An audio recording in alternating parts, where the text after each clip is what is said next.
was a director in the company that provided electronic security for the World Trade Center and Washington's Dulles Airport, both involved in September 11th? None other than the president's younger brother.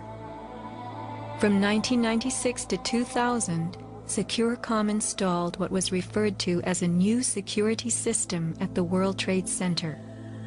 Wirt D. Walker III, a cousin of the Bush brothers, was CEO of Securacom from 1999 until 2002.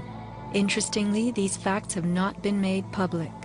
Was it only a security system that was added during those years, or was it also the wiring for a long-awaited plan? Scott Forbes, an IT specialist in a firm that had leased space in the South Tower since its erection, reported an unprecedented power down in his building for almost the whole weekend prior to 9/11. We were notified 3 weeks in advance of the power down by the Port Authority.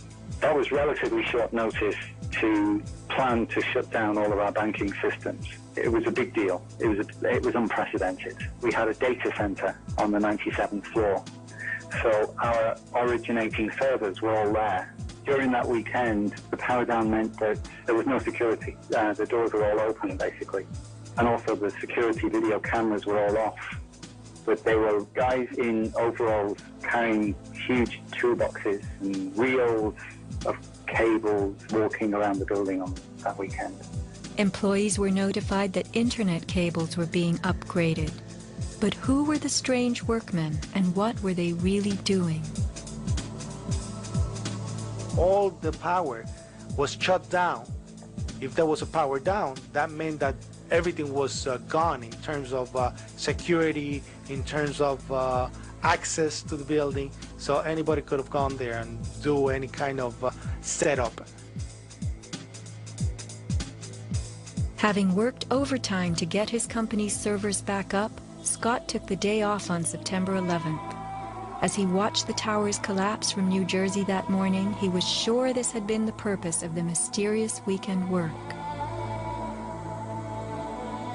Scott notified many authorities, including the 9/11 Commission, about the unusual and lengthy power outage, but was ignored. Ben Fountain of Fireman's Fund spoke of unusual evacuations ordered at the Twin Towers during the weeks before September 11th. Others reported that the security alert was inexplicably lifted 5 days prior and bomb-sniffing dogs were removed. What would the dogs have discovered had they remained on duty?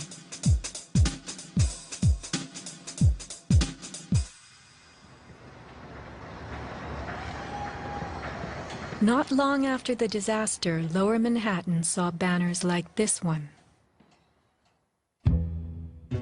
Although they were idolized as cathedral-like symbols of power and triumph that pierced the New York skyline, the Twin Towers were big money losers for the Port Authority of New York.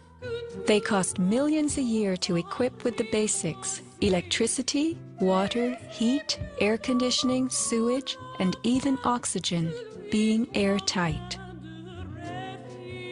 As modern communications connected traders from all corners of the globe, tenancy in the Twin Towers continued to drop.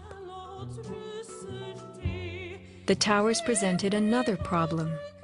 Decades ago, their steel beams had been sprayed with fireproof asbestos, a cancer-causing material banned from use in building in the mid-1980s.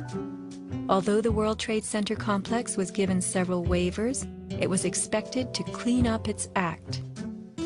But to remove the asbestos from every supporting beam in the Twin Towers would have been almost undoable. Quotes for this cleanup ran over $1 billion, and no insurance company was willing to bear the cost. An urban renewal project of unfathomable proportions. Given the tower's issues and problems, September 11th proved an unexpected bonanza.